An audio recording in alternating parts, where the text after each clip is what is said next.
All right, so Trail here, under this scenario, he wants to fly in Arizona this year. How many points do you have? 10. We'll say I have 10. 10 points. You want to hunt archery, or what are you looking for? I'd like to bow hunt. What kind of a bull you want? Yeah, 330, 340. 330s class. Yeah. All right. So Trail has 10 points. He wants to bow hunt. He's looking for a 330 class bull, somewhere in that neighborhood. So what I would suggest to Trail is say, okay, with 10 points, look at your options. So you got your options over here. You know, your 5B South, you're coming in 11 points. You get your 5B, excuse me. You get your 5B North, you're coming in at 9 points. Okay. So 5B North has 330 class bulls.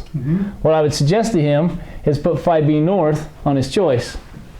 So if you were in 5B North, or if you applied 5B North on one of these two choices, you'd have a pretty good chance. So would I have any chance at the 5B South? At 11 points, you'd have a chance in the random, but not if you listed 5B North. Now, if 5B North jumped and went to 10 points, then you would have a chance at both of them. Okay. In the random, you wouldn't have a chance in the bonus. Okay. If you wanted to more or less guarantee that and take a wild card and say shoot for something that you could probably realistically be guaranteed the tag in, with a chance at maybe a 330 class bull, you know, you'd put something on there like 6A. First choice, and you know you're going to draw it, and then you're going to go hunting. You wouldn't even need a second choice, really. Okay.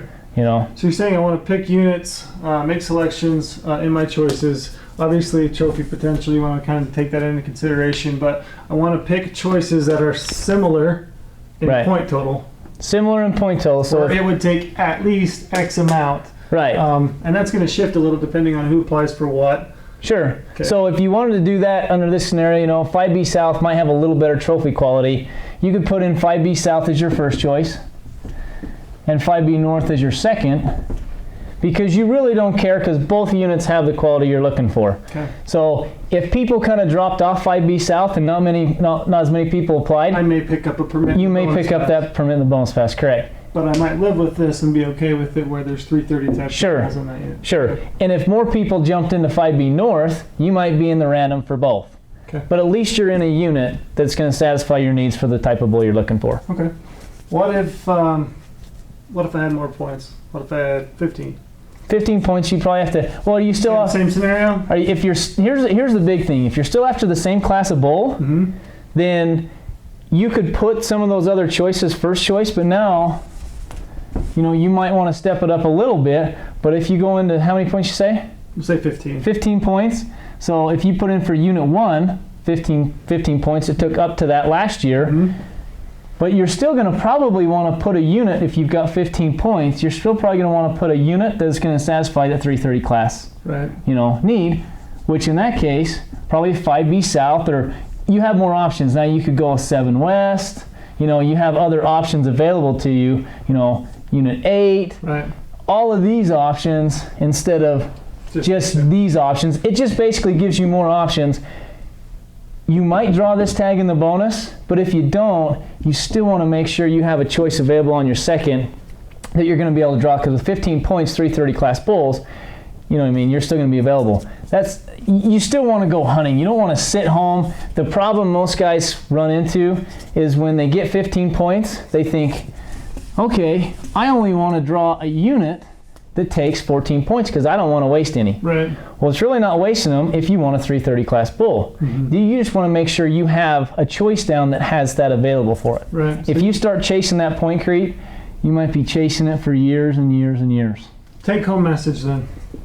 First and second choices. What do you think? Pick units that what? Pick units that you can realistically draw for the type of animal you want to draw, or the type of animal you want to hunt. Okay, so similar types, at least X amount of points. Make them match, look similar, right? That still meet the type of quality and bull that you're looking for. Sure. Okay, or hunt that you're looking for. Right. Okay. What about third choices? That's where third choices, it's kind of like it's leftover permits, because they're really only looking at your top 2 choices. Okay. Once you get down into third through 5th choice, it's really permits that didn't get picked up in this, you know, bonus pass and first and second pass. Okay. So anything after that is really elk tags. Any bull elk tags in Arizona isn't going to go to a 3rd, 4th, and 5th choice. The only time that's really going to happen is if you get it down into like deer hunts, you know, in the June draw, scenarios like that. The problem is if you put third, fourth, or fifth choice in the draw, even though they're leftover permits, they're still going to take your points if you draw it. So in theory, could I draw a cow tag if I put in for that as a third choice? If you put in a third choice, you could absolutely burn your points on a cow tag. That's why you don't want to be putting stuff down like that, because your points are gone. Now, PointGuard gives you a PointGuard is the system they developed last year for the fall draw, and it's merged into this year for the elk and antelope draw. PointGuard is a program that Arizona, they basically said, okay, we're going to give you one time only. If you draw a permit that you don't want, you can turn that back in. Okay. And then they reinstate your points, but you have to sign up for that. It's a $5 fee at the time of your application. If you don't sign up for it, then you don't get it. You have to have a portal account to be able to get that PointGuard program. It would be worth it then. Oh, absolutely. Okay. Yeah, because you can break your leg tomorrow. Right. You're screwed. So you want to have that PointGuard option, but just remember, once you use it, you can't use it again. So one time. One time only. Okay. New for this year, guys are going to want to pay attention.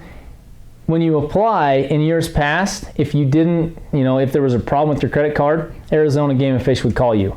Okay. This year they're not going to. They're not calling anybody that has a declined credit card. So you want to make sure and put that credit card on there that you will have, I guess. Make sure that your dates are covered. That your dates are extended past the end. If anything happens to your credit card, they do have a window that you can go in and update your credit card. So if something does happen, make sure you go in and update that credit card, because they're not going to call you.